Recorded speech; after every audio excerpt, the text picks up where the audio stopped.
Listeners of the Geopolitics and Empire podcast may have noticed we've been quiet over the summer months, but now we are back for another season with better equipment and a new resolve. Don't forget to support us by subscribing to all of our social media and not only the big tech monopolies, but the alternative channels such as Vimeo, Reel.video, SoundCloud, Minds, Steemit, and Gab. You can also support us via Patreon, PayPal, and Bitcoin. We return to the broadcast with cultural historian Dr. Morris Berman. His works include a trilogy on human consciousness, a trilogy on the American Empire, numerous recent works which include poetry, fiction such as The Man Without Qualities, and Neurotic Beauty, which is a fascinating look into Japan. We'll be discussing his latest book titled Are We There Yet?, which consists of a collection of lectures, unpublished essays, and reflections on the continued decline of American empire. Our previous discussions with Dr. Berman covered his trilogy on American Empire, and listeners can go back and listen to those talks. On this episode, we'll be catching up on what's going on with the empire since then, centered around his latest book, Are We There Yet? Dr. Berman, what more can be said of life after the U.S. empire, about President Trump? How would you assess his presidency since his election 2016? It seems to me that a lot of people are talking about Trump today, but I think they missed the point. You know, when you talk, he's just a symptom of a bigger systemic crisis. So, how can you update us? What's been going on since your trilogy came out? Well, thank you for having me here, and thank you for the question. Yeah, I guess the question is there life after empire? Maybe that's what it is. Yeah, Trump definitely is a symptom, but, you know, it's a question of how you want to frame it.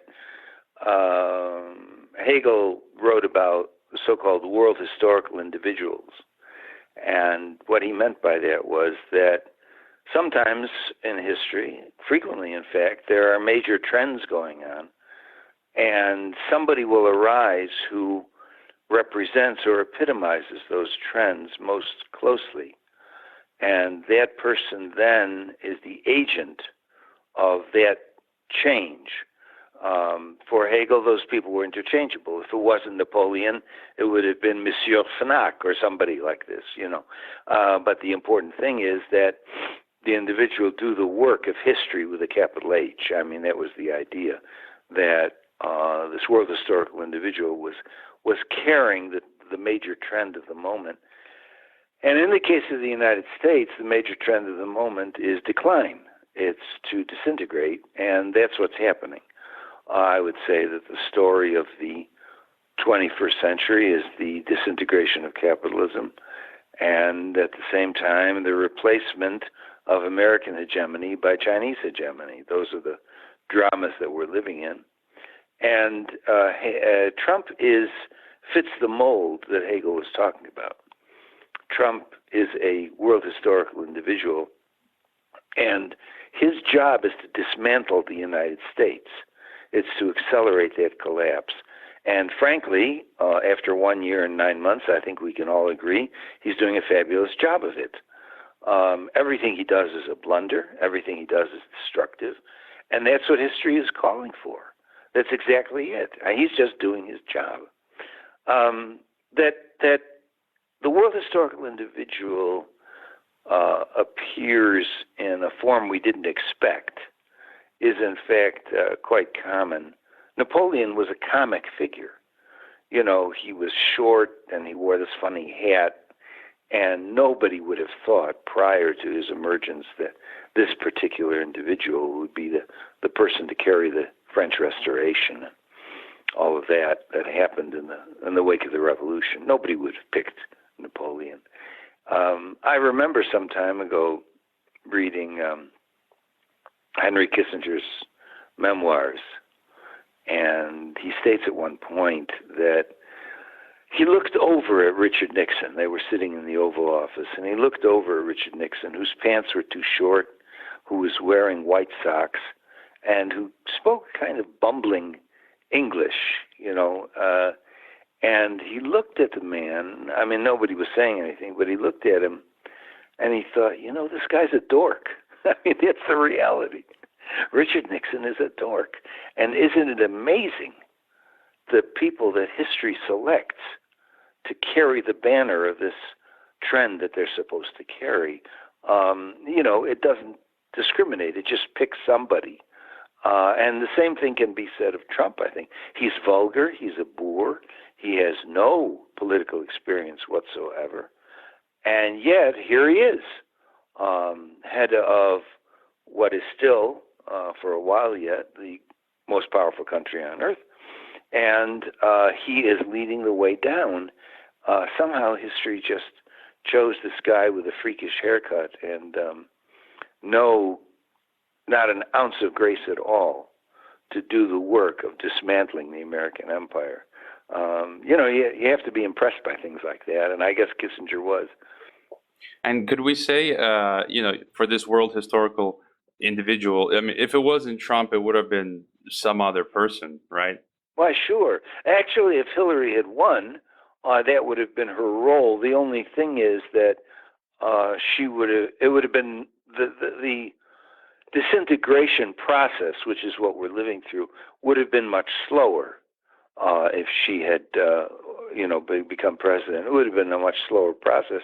I guess history decided that as far as the American decline went, we just needed to accelerate it a bit, and so chose Trump. But it really doesn't matter anymore. In the case of Obama, he was just treading water. He wasn't accelerating or decelerating. He had no idea what his presidency was about anyway. He didn't really stand for anything. And so it was just sort of hovering in midair for 8 years. But now we're getting down to serious business. And as I said, it could have been Hillary or it could have been Kim Kardashian. That would have been neat. Well, it might, that was kind of my next question where I was leading into. It might be Kim Kardashian. I don't know if you recall this American comedy from, I think it was 2006, called Idiocracy, where they go into the future and find that America has become comically dumbed down. No? Right. It was Luke Wilson and Right. Mira Sorvino. Yeah, right. Hilarious film. And right, and quite accurate.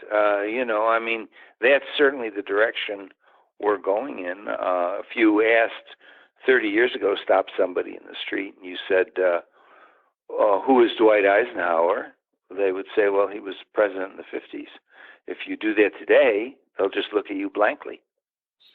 I thought of that. Well, you mentioned Kardashian, and we've heard that for the 2020 elections, people such as Oprah, The Rock, the film star, the Starbucks founder Howard Schultz, people like this are rumored to be running for the next election. And I just kind of find that the comical that we've got now, just a gamut of celebrities putting themselves out there. And I have to add that I don't think myself that there's a great difference in intellectual depth between Kim and Trump.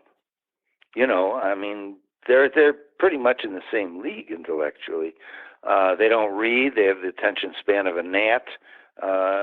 They don't know anything really, and so it's not that far-fetched. And if I mention, well, Kim Kardashian for president, you can all laugh, but the truth is that we were laughing in 2015 at the possibility of Trump, and here he is. And as far as somebody like Oprah goes, just a new age flake, nothing to her, no qualifications whatsoever. I could see her easily being elected. And the thing that was interesting is that people like Steven Spielberg and Meryl Streep came out on her behalf, said, she would make a great president. Now, Streep and Spielberg cannot be accused of being stupid. And yet, that's just about the dumbest thing you can say. My response to it is, where are your brains? Where are your brains? She's a new age flake. She believes that if your life sucks, it's your fault. Perfect American ideology, by the way, And if you want to be successful, like Norman Vincent Peale said, you just have to have a positive outlook. It doesn't get any dumber than that. And here you have, people that are obviously intelligent, major film stars, obviously very bright, say, "Oh yes, you'd make a great president."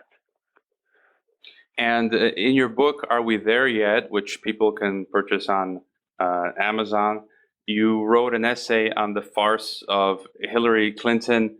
What more can be said about her? I would have thought she would have faded into irrelevance, but she keeps coming back like a zombie. She might run again in 2020. What are your thoughts? I doubt she would run again in 2020. I doubt that the DNC would want to have anything to do with her. Once you're stigmatized as a loser, it's pretty hard to make a comeback, I think. But you're right. What in the world is she doing as a presence on the American scene? And part of it is that she just can't let go. I mean, she felt entitled to the presidency. It was a pretty bitter pill to swallow that she actually won the election, the popular vote, by 3 million votes, and still did not wind up in the White House. Pretty bitter pill to swallow. But she can't let go, and part of that not letting go, I mean, the book, what happened is that it was everybody except her. It was Comey and it was Putin, but everybody except Hillary. That's where the fault lay. And in general, that's the position that progressives take. This was a fluke, and it wasn't their fault. They didn't bring this on. Oh no. And so there's an inability, to look within and figure out the reality of American politics. They're not interested in that, and she's not interested in that. And in general, Hillary is more of a presentation than an actual person. I mean, she doesn't really stand for anything. And I think as far as, material for candidacy, she's pretty much roadkill at this point. She lost for a number of reasons, but one of the major ones was that in the debates, Trump characterized her correctly. He was able to identify her correctly as a continuation of the status quo. And he said that. He said, if you think Obama is your type of president and you want that administration to continue, then she's your man. That's who you ought to vote for. And furthermore, she's all words. Nothing she says has any reality to it. It's just words. And both of those things were true.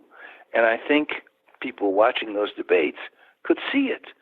On top of that, I mean, there were rumors that she had had a lot of Botox treatments in her face prior to the election campaign. And, Botox freezes you up so that the muscles can't extend very much. And when she attempted to smile or laugh, she looked kind of ghoulish. There was a kind of almost insane kind of look to her face. And in addition, it matched the fact that everything she said was scripted.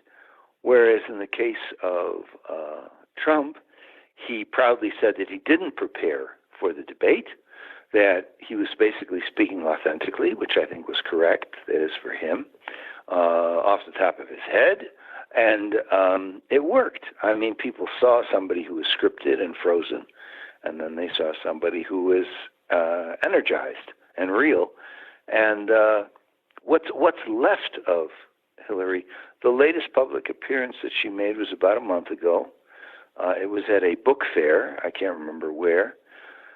But just seeing her on the screen after that, she was wearing a dress that was actually a large blanket and looked disheveled and a bit half crazed. I mean, she looked like somebody who was recently released from a mental institution. Why she would dress up like that, for public appearance is not clear to me, but I think she doesn't realize that her days are numbered, but I think most people do. I think you described her outfit pretty well. Just your quick thoughts on Russiagate. I wouldn't doubt the possibility of Trump having some mafia-like financial dealings or history going back to the Soviet Union or Russia. But I personally don't buy the connection between Putin and Trump. So some people are saying that Russia was heavily involved in the U.S. election with Trump, and others are saying that it was some sort of false flag by the Democrats acting as sore losers. And in your book, Are We There Yet? When you a section of it where you talk about the U.S. surveillance state, you mentioned Bill Binney, who was the head of the he had a high position in the NSA. Bill Binney, together with some other experts such as Ray McGovern, who I've also interviewed, a CIA officer, and including Julian Assange of WikiLeaks, they have done some forensic research, which indeed does point to the Democratic Party coming out with a lot of this Russiagate stuff. What are your thoughts there? And is that just another symptom of this divisive politics within the U.S.? Well, I think it's the continuation of the discussion we just had about Hillary not being able to look at the reason that she lost.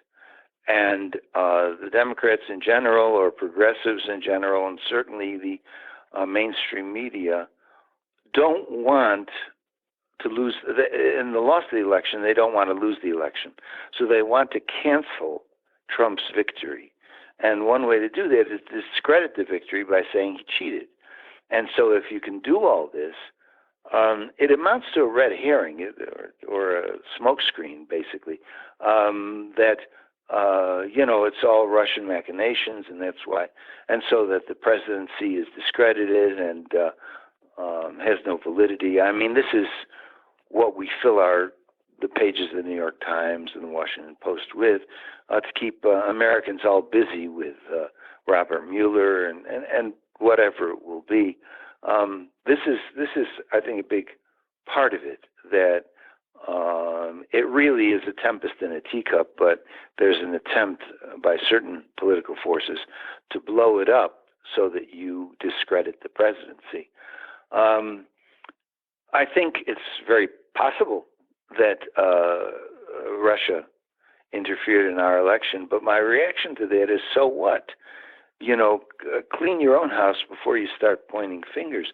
We have interfered in the democratic electoral process of one country after another, and including Russia. In 1996, we wanted Boris Yeltsin elected prime minister, and you know what? We got it. And we interfered and we meddled in that election. So who are we to now say Russia has no right to meddle in ours? If you read books like Overthrow by Steve Kinzer, who used to be a New York Times reporter, I think he's worked for The Guardian now, Overthrow, or my book, Dark Ages America, or various books by William Blum and several other authors, it's very well documented how basically we interfered in free democratic elections of other countries, how the CIA overthrew the person who got elected, for example, Allende in Chile or Mossadegh in Iran, because we didn't want that regime. We wanted one that was more favorable to us, especially economically. So we stepped in and destroyed those countries, usually helped to initiate a torture regime in those countries, Guatemala, Iran, so on, Chile certainly, and brutalized those countries for our economic and political benefit. But the mainstream media doesn't talk about that. Oh, no.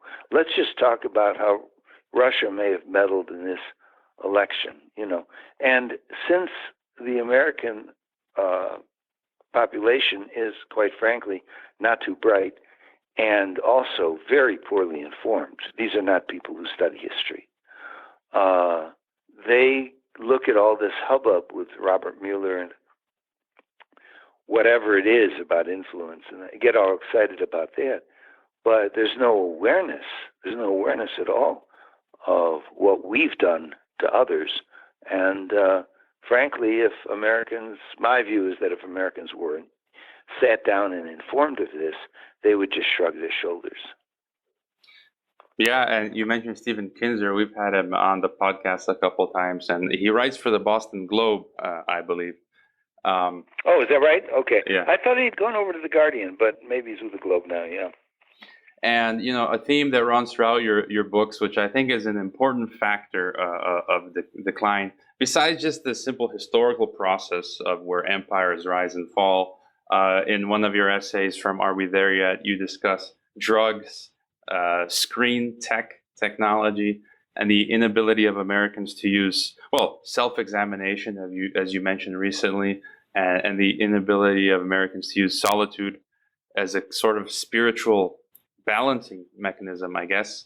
And you describe this dumbing down of America and how this also extends into U.S. foreign policy. There's widespread depression and mental illness, the use of prescription drugs. So this must be a substantial factor in the decline of an empire. So, what can you tell us about that? Does this, and I think this also goes hand in hand with this obsession with entertainment as well, which is sort of kind of like a drug.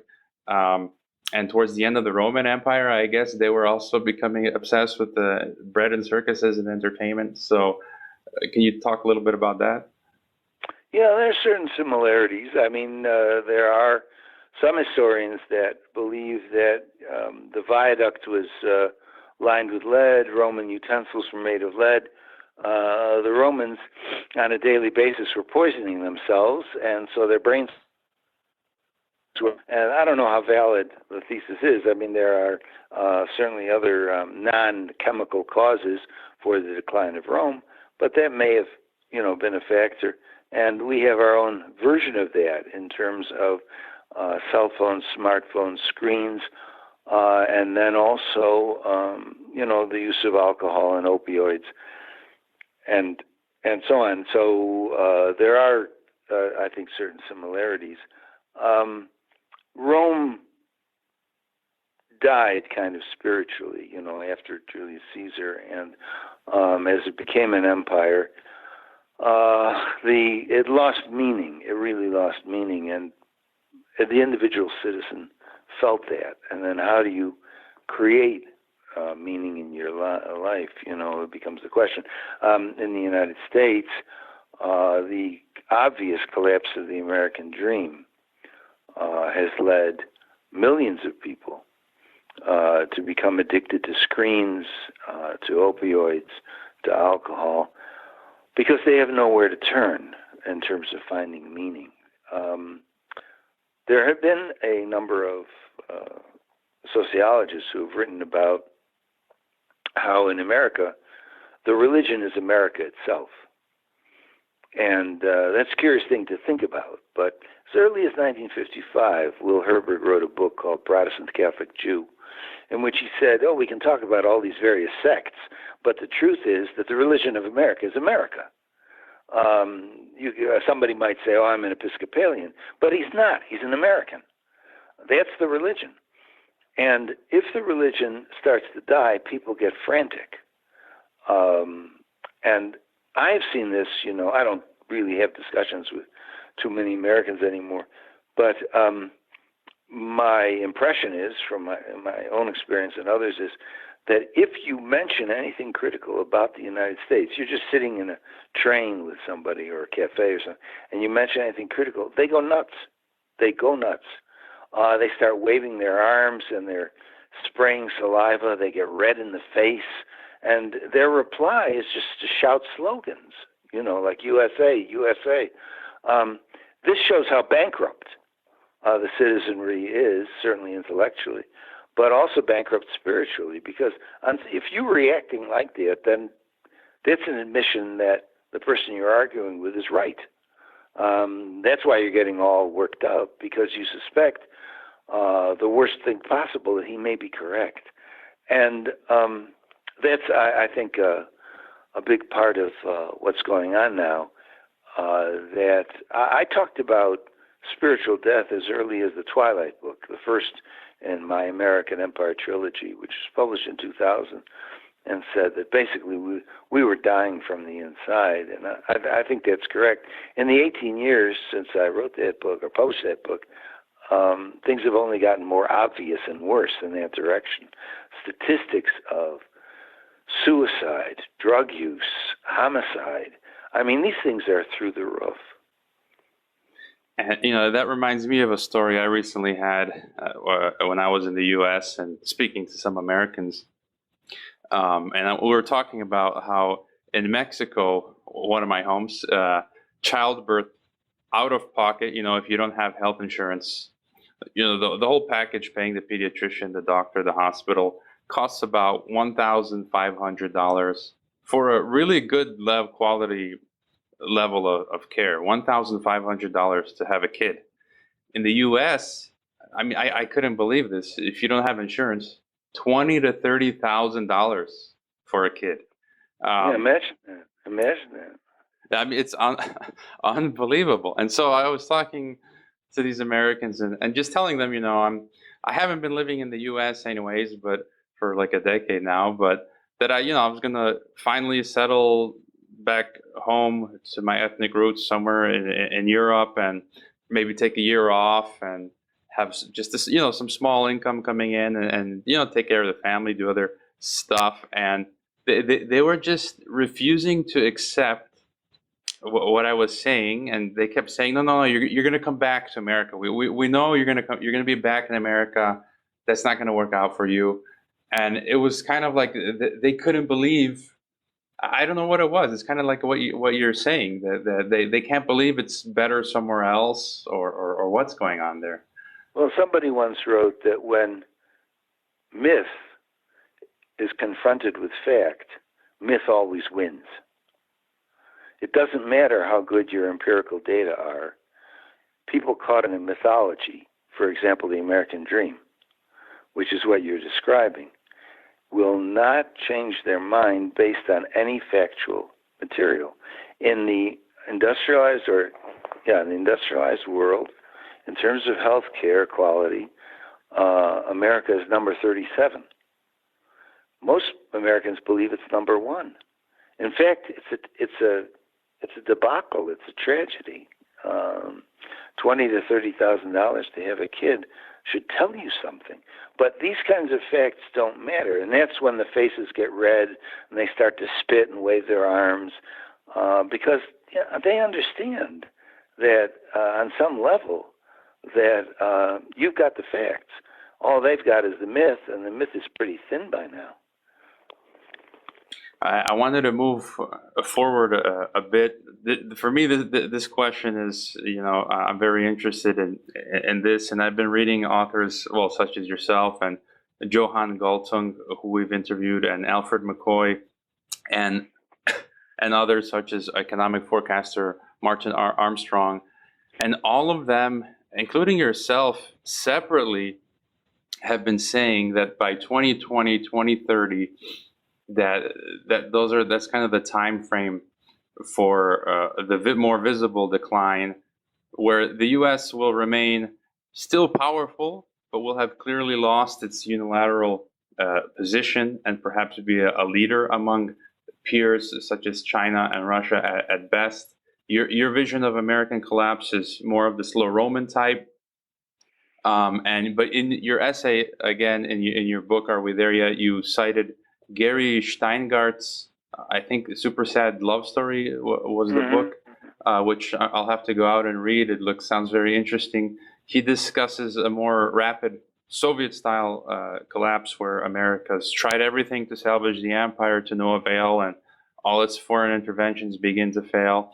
And anyways, you wrote that essay in 2010, and I think you said 15 to 20 more years should do it. So, that would take, based on when you wrote that, that's like 2025, 2030, matching with Alfred McCoy, Johan Galtung, and all these other people. Could you talk more about this trend of 2020, 2030, and how you see this decline petering out? Well, first, I have to say you're right that a number of people who are interested in the question of civilizational decline have all come to the same conclusion independently and almost precisely to the same years. Quite remarkable. I haven't read Galtung or McCoy. I mean, I'm aware of their existence.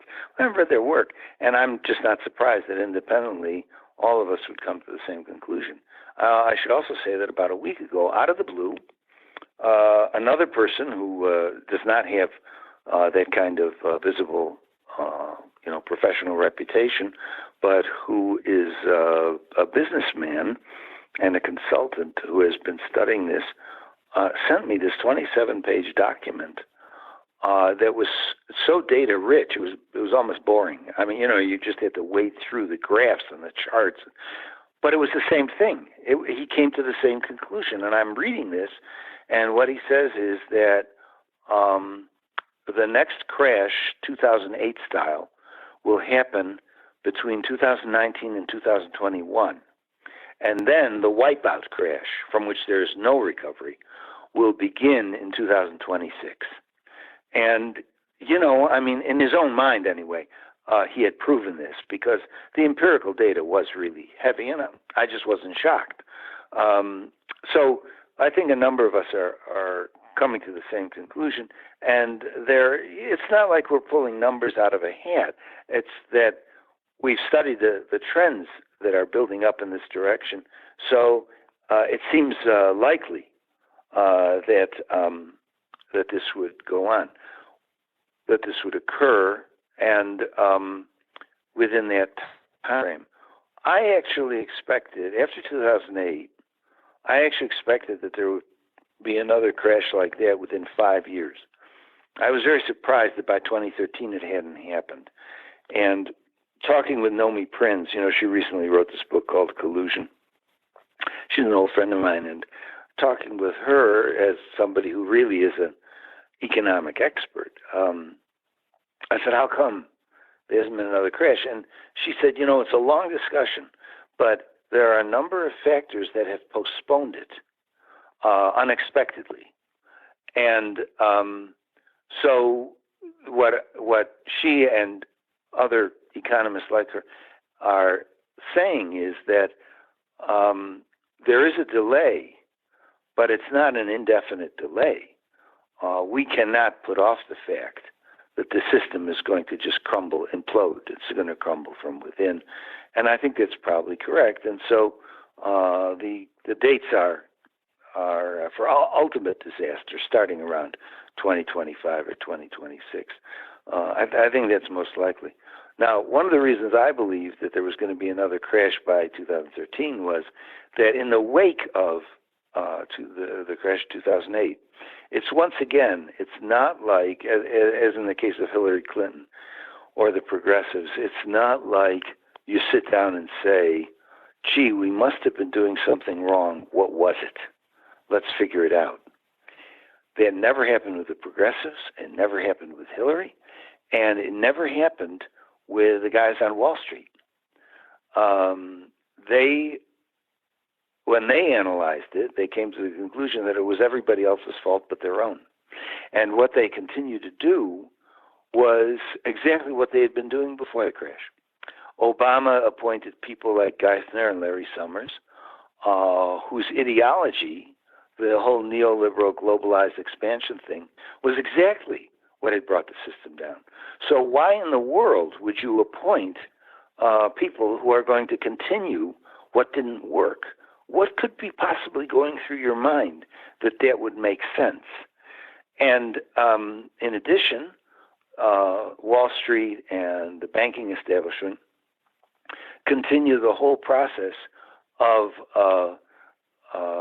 credit swap and derivatives and leverage buyouts and junk mortgages. All of that continued. So, that old saying about the definition of insanity is doing the same thing and expecting a different result. How is it we were going to get out of this mess by doing what we had done before? Well, we did for a while, and that's what I would say. It's the recovery that was boasted was a stock market recovery. It wasn't a recovery for most citizens.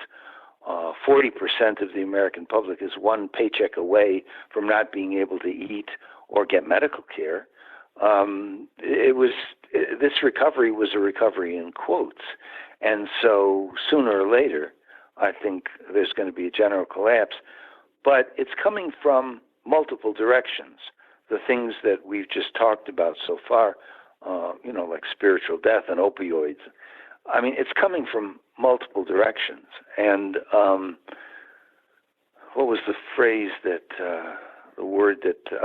Freud used the word overdetermined. When you have several factors bearing down on a situation, moving it all in the same direction, that outcome is overdetermined. And that's what we have today, a number of threads converging onto a point, and that point is collapse. And just to finish that thought, since we were talking about the financial system and economy, and Nomi Prince, who I've interviewed as well on the podcast a couple of times, and actually met her, great author. People should go check out her new book, Collusion. I just finished reading a book by investor Jim Rogers called Street Smarts, where he shares his life story. And he said something very interesting. He said that for young men and women looking to prosper in 1800, you wanted to head for London. In 1900, you would head for New York.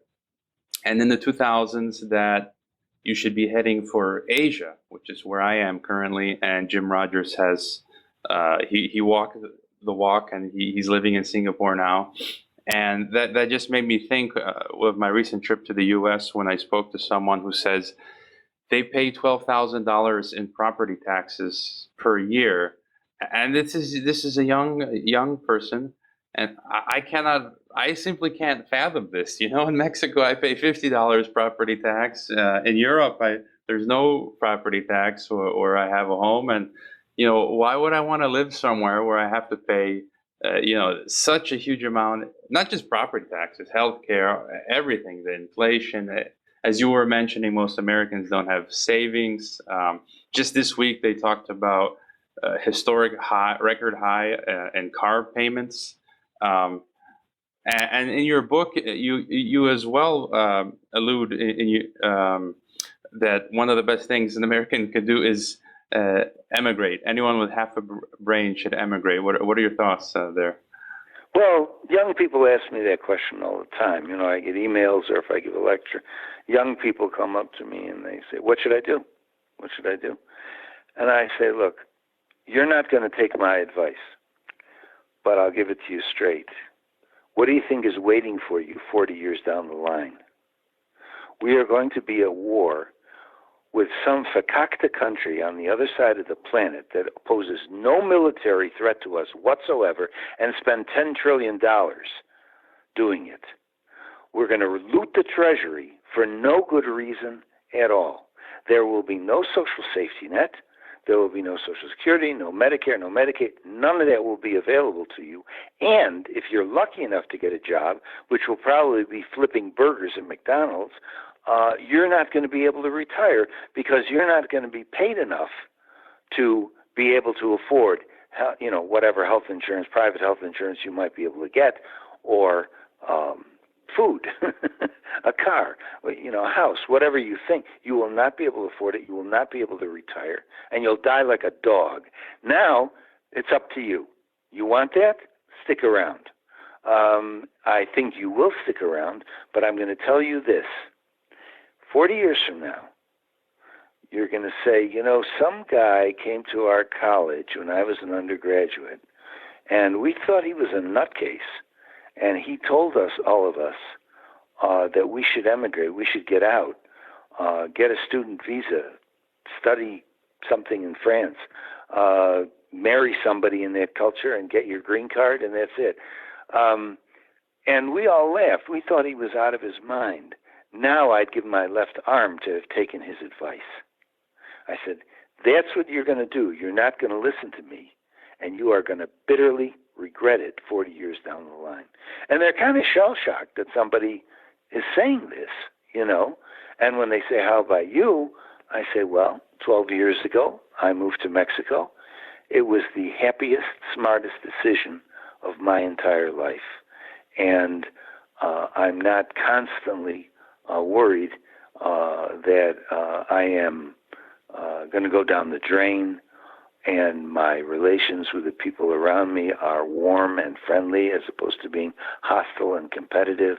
I said, the United States does a great snow job. We're number one. But they're number one in misery. Get out now. And you mentioned some type of future conflict. Do you think the U.S. its collapse will lead to a major war or just a series of smaller conflicts? Well, it's said that Rome died the death of 1,000 cuts. That, every day something was worse and it slowly built up. And that's true. And that's the American situation as well. However, it's also true in the case of Rome that there were what I call nodes. In other words, there were punctuation points, like the sacking of Rome in 410 AD by the Visigoths. In other words, there were crucial moments that pushed it dramatically in a kind of quantum leap further down that trajectory. So we had 9/11, that was a node. We've had the economic crash, 2008, that was a node. There are going to be more nodes, Daily life will get worse in a gradual way, the death of 1,000 cuts. But there will also be these punctuated events that will knock the country into a tailspin, as 9/11 did, as 2008 did. We're not finished with those kinds of events, and they'll push us over the cliff. There's no doubt in my mind about that. And what about some kind of second civil war? It seems like we're starting to see echoes of 1860s and 1960s, where there's this huge divide between Americans from the left and the right, and we're starting to see some violence. What are your thoughts there? Well, I don't know about whether we will actually have a second. It's possible, certainly, and it's also the case that we are too polarized a country now to function in any coherent way. The two sides, whatever they are, just shout at each other, and the failure of the American dream has put the country into a kind of frenzy or hysteria. It can be a low-level hysteria or an obvious hysteria, but it's there. We're already shooting each other up. If you define a massacre as 4 people killed or maimed, 4 people killed or maimed. That's if you define a massacre in those terms. There's more than one a day occurring in the United States. I mean, we're already eating ourselves alive. And whether it will come to open warfare in the streets, hard to say, but in terms of decline, it's going to happen with or without that. And just another note, briefly, you wrote also an essay about it, and Are We There Yet? The surveillance or police state, would you call it a police state where it's kind of like Germany in the 1930s? About 10 years ago, I had canceled my Facebook and I was not using any social media because of all the NSA spying. And then later it comes out that even if you don't use social media, they still know all that stuff about you with the technology that they have. So I said, I might as well start using it for the good, the good that you can get out of it. So and besides, we're not gonna. I'm already in my mid-30s. Life's short, so I kind of don't care at this point.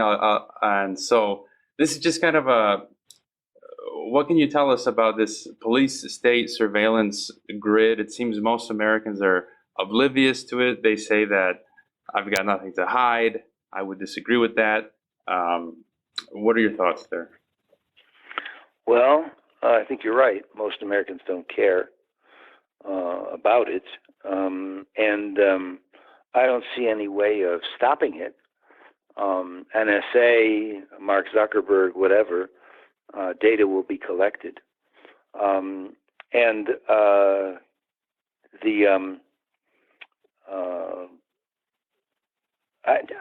really don't know what to say about it. I think that it's a sign of a country that's terribly, terribly afraid and thinks that the answer to its fear is more control, when actually more control just brings more fear. And we are not going to, I don't think we're going to reverse that trend unless it breaks down, like in Gary Steingart's novel, unless it really breaks down. But Americans are oblivious to most things. I mean, what's on the typical American mind is almost laughable. And if you say you're being watched, they don't really care. I mean, it's not like, I mean, you got a few people at the American Civil Liberties Union jumping up and down, but they don't represent most of the United States. And most of the United States doesn't care about surveillance or even the fact that the Bill of Rights doesn't really exist anymore. They just don't care. And now moving towards, I guess, a little bit more positive note. In your essay, you briefly wrote about Russia. I was there last year. I'm living in the former Soviet Union. What's your take on Russia and Russian society these days? Because it seems that they had their collapse in the 90s, and it was a really horrible. They tell millions of people died. It was worse than the Great Depression for the Russians in the 1990s.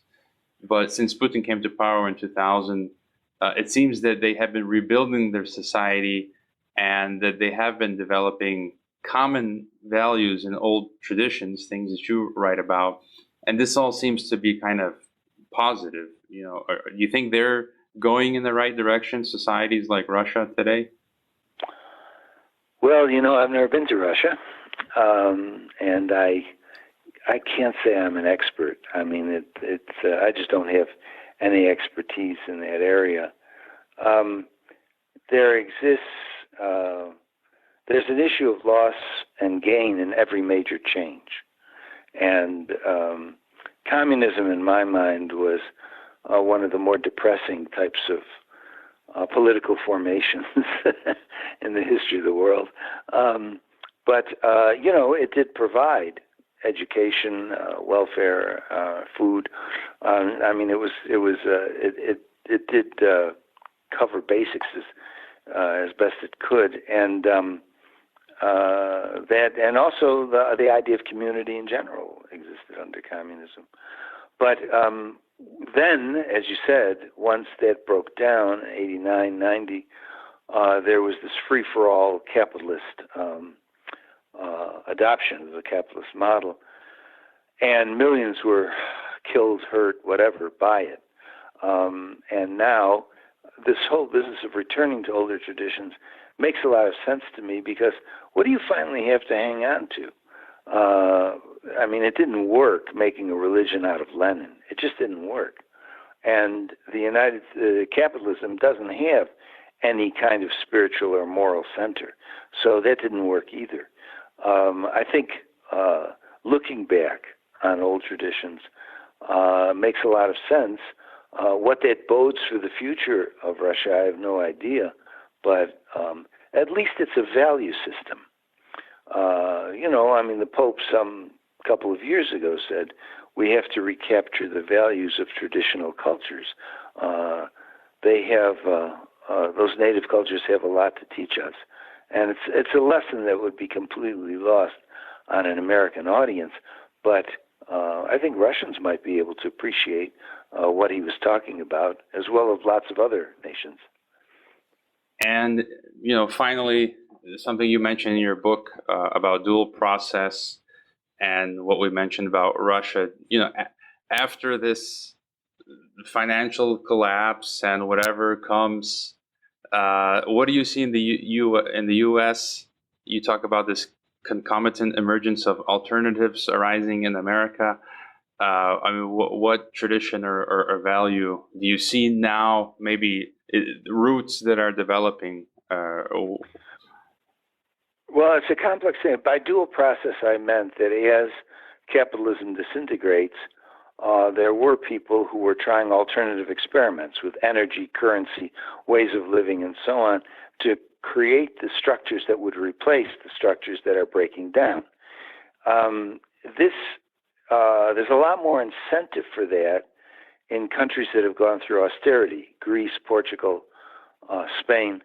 There's just in those countries there's a lot more experiments along those lines, all with alternate currency and alternate energy and different ways of living. But the real problem for the United States is that after 400 years of hustling and a competitive mentality, it's very overwhelming, those 400 years.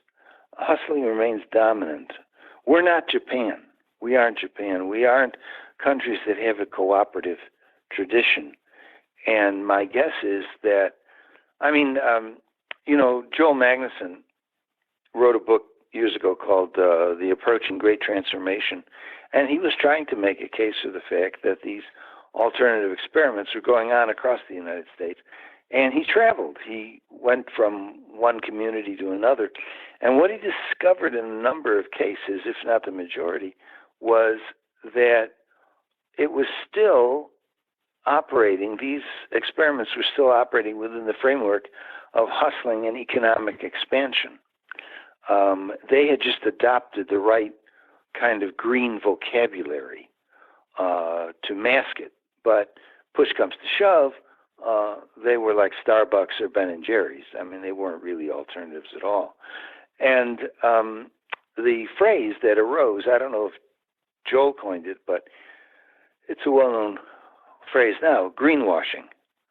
In the case of greenwashing, it's just green capitalism. It's Thomas Friedman and Al Gore who make millions off of green capitalism, but it's still capitalism. And so I think that the possibilities for the positive side of dual process are going to happen elsewhere. As I said, places like Spain and Portugal and Greece and Japan and other places, I think that it's going to arise elsewhere.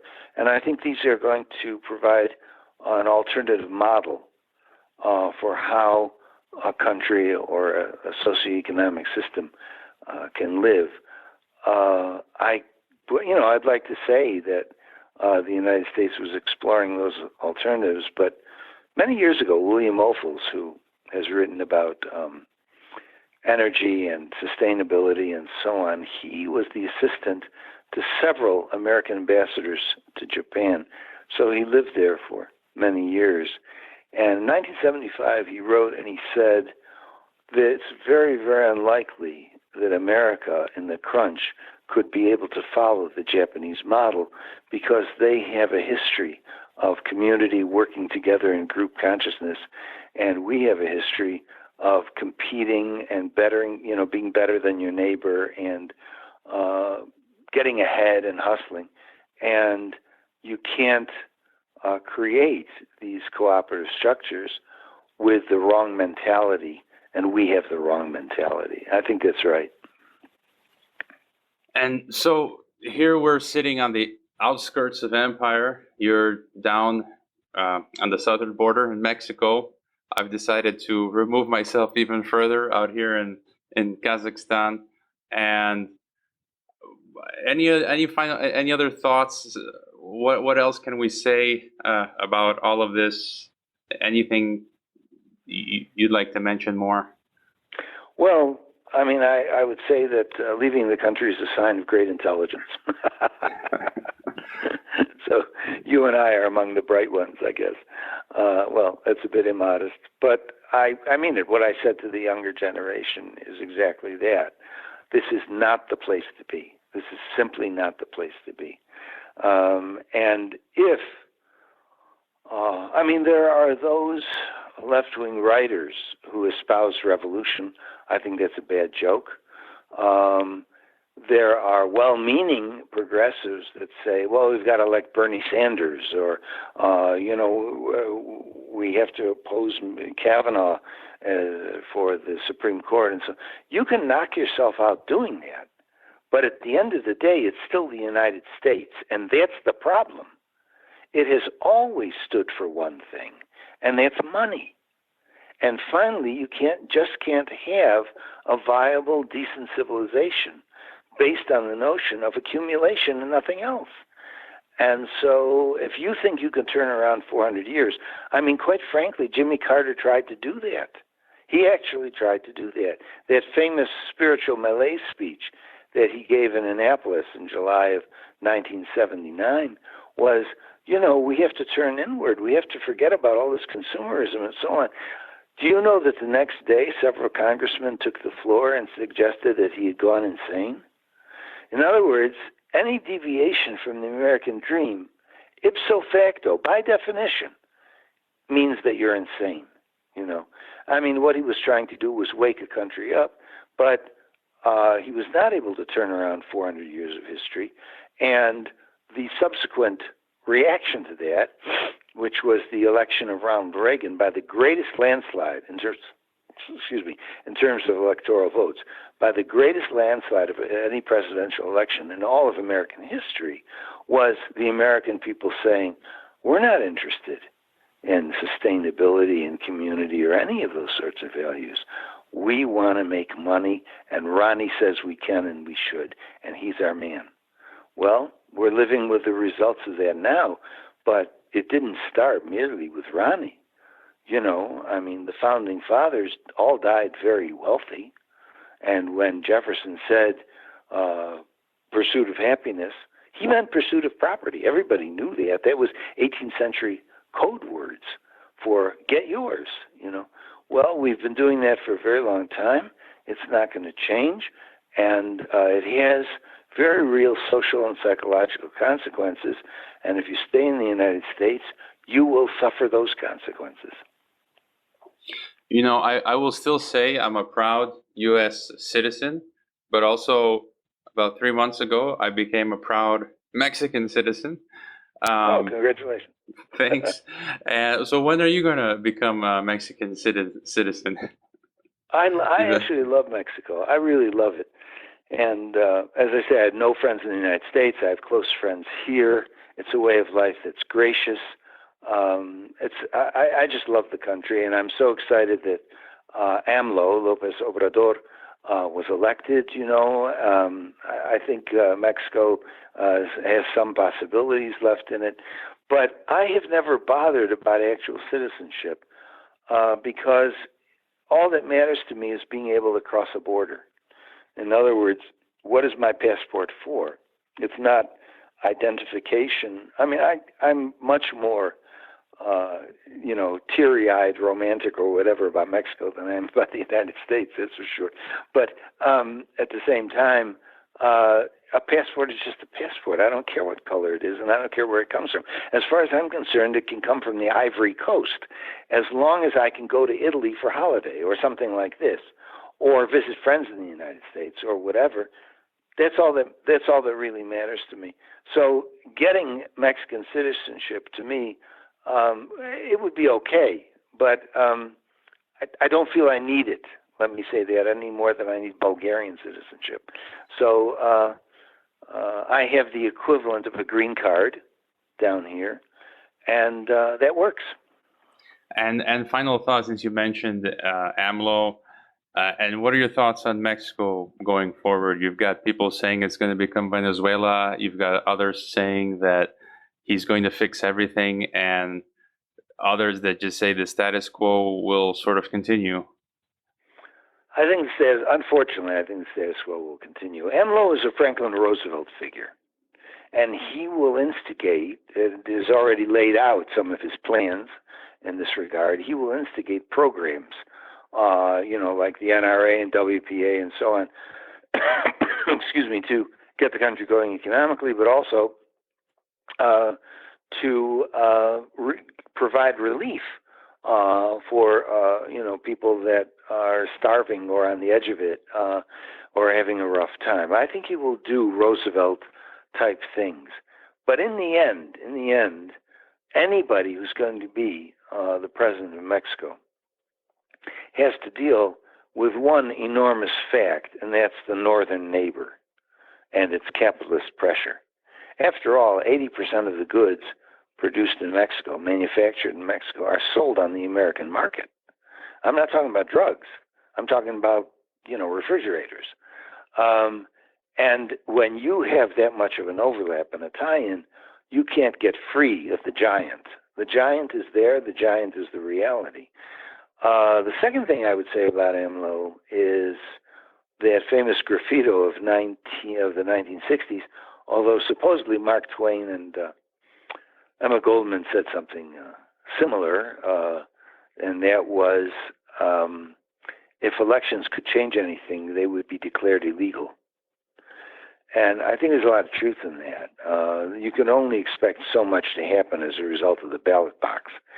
And what's going to have to happen, if there are going to be changes in Mexico, is that the youth are going to have to realize that the American dream sucks.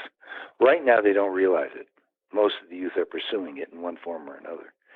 But I've talked about this before to Mexican audiences, and I said, I remember years ago, I was traveling through Chiapas, a very poor state, and I remember seeing a graffito on the wall that said, "Nuestros sueños no caben en sus urnas." Yeah, nuestros no caben en sus urnas. Our dreams don't fit into your ballot boxes, and it's true. I mean, the youth in Mexico has to decide to go in a different direction, as some of the youth in Japan has done. In fact, they call them the Satori generation, the ones that turn their back on Mitsubishi and Toyota and, eating in fancy restaurants and all that, and basically want to cultivate a different way of life. The real historical changes are organic. They occur from the bottom up, and slowly, things start to happen. I hope that happens for Mexico. And I think AMLO is a wonderful change from the two clowns that preceded him, but there's only so much he can do given the geopolitical circumstances. All right, we'll end it there. You have, just reminding listeners, your first trilogy on human consciousness. People can go check that out. And then you have the trilogy on the American Empire. And you have numerous, just tell us a little bit about your latest works and where people can find you. I think the only place online is your blog. Your latest works include on Japan, your neurotic beauty, your latest collection of essays, Are We There Yet? I think The Man Without Qualities is a novel you recently wrote. That's a novel. It's a satire on American politics. Yeah. Mm-hmm. Yeah, those are the most recent works, and I'm currently working on a book on Italy. So, I say to all our listeners, happy reading. I think you have a lot of material writing about Italy. So. Yeah, no doubt about it. Right. All right. Well, thank you, Dr. Berman, for your time. Thanks for the interview. I appreciate it.